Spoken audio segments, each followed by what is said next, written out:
Knockout Legends in the building. Like, comment, and subscribe. So, I just watched the Anthony Joshua versus Robert Helenius weigh-in, and my first impressions are, I reckon we're gonna be in for probably a knockout. But I'm gonna play the clip and then get back into it after. So, with no further ado.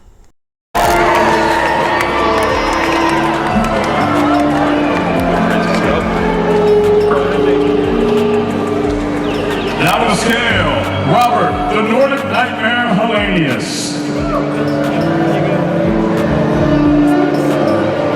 249 pounds, 4 ounces. 249.4 for the Nordic Nightmare. 249 pounds, 4 ounces.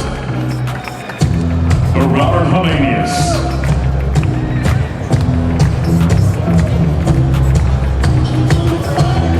And now to scale, AJ Anthony Joshua.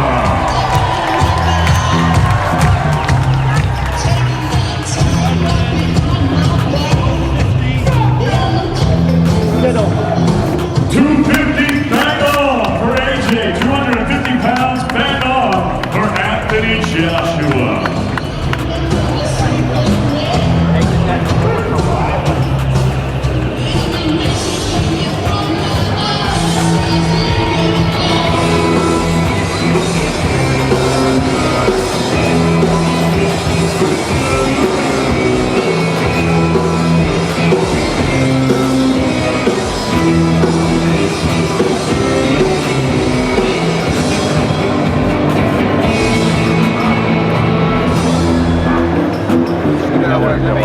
Nice to see you.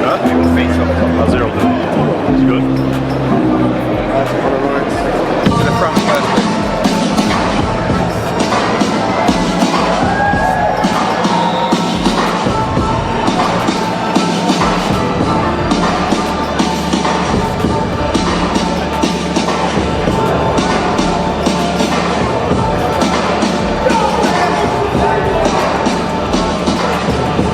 Face to face, please.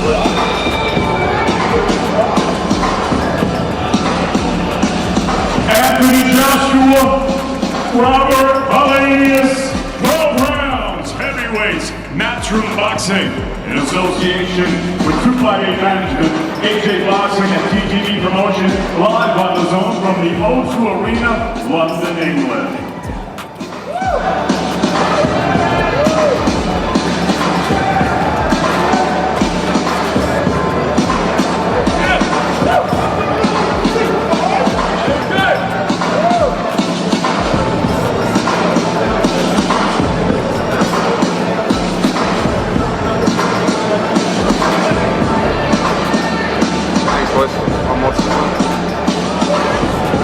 Good. Good, yeah? You're looking at me like you've got a problem or something. You've got a problem with me? I don't got a problem.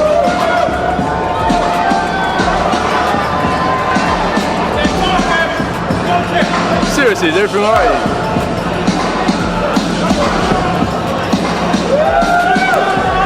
know this shit here don't matter. Like, either we're gonna fight now, or we're gonna fight tomorrow. Like, either way, we're gonna fight. Yeah. So all this acting up here don't really mean shit to me unless you're gonna fight me here now. You know what I'm trying to say? So let's stay calm, let's stay cool. I'm cool.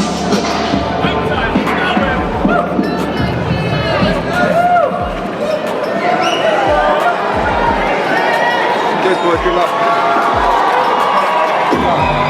I'll see you tomorrow.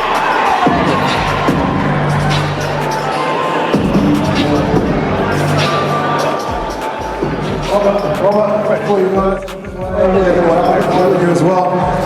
That was a very, very long stare down, and both of you said some words to each other. What was said at the stare down? Nothing important. This is very short notice for you. The last time that AJ took a short notice fight, it was one of the biggest upsets in heavyweight history when he lost to Andy. I am here to upset. You're here for the upset. Exactly. Congratulations. Good luck on Saturday, Robert Helenius. Thank you. AJ, don't go anywhere, AJ.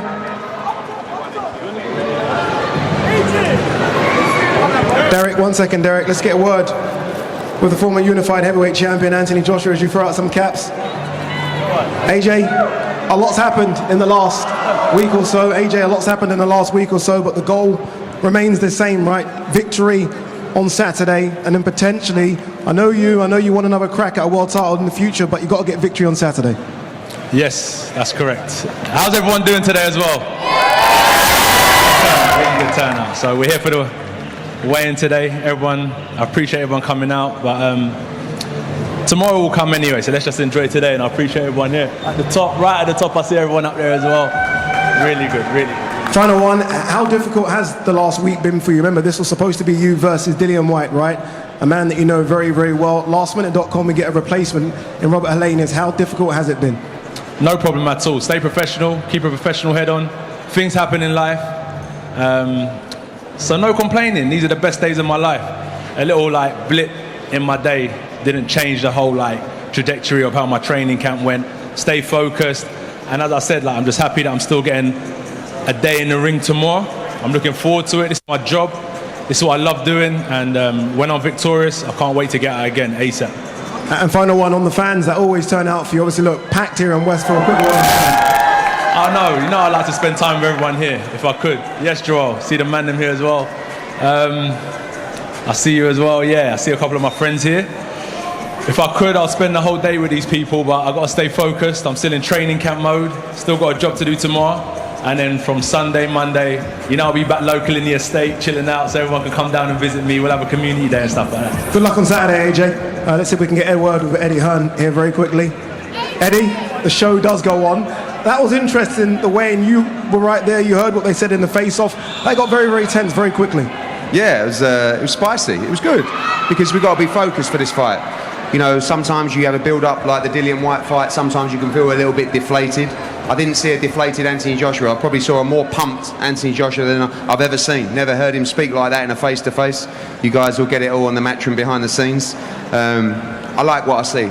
Helenius is here to fight. He's a giant of a man, 6'9", the Nordic Nightmare. He knows one punch in a heavyweight division can set him up for a multi-million-pound payday against Deontay Wilder.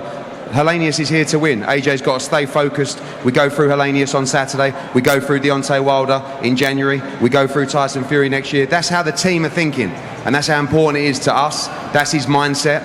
He's here to destroy.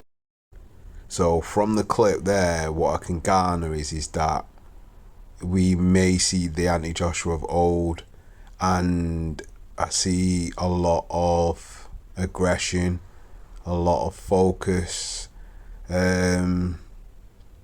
Helenius is going to go for it as well. I think he's going to bring it. He's going to bring the heat. I think he's got a point to prove. It's kind of like sort of the Sharks are sort of circling because Joshua's beatable. People think he's gun shy, but we saw elements of the old Joshua in that press conference where, if I recall, the Dominic Brazil press conference, the weigh-in, he had a problem and he kind of told Brazil. Then also, who was it again? In some respects, the first Dillian Whyte fight as well. There was that little back and forth, and he was intense in that.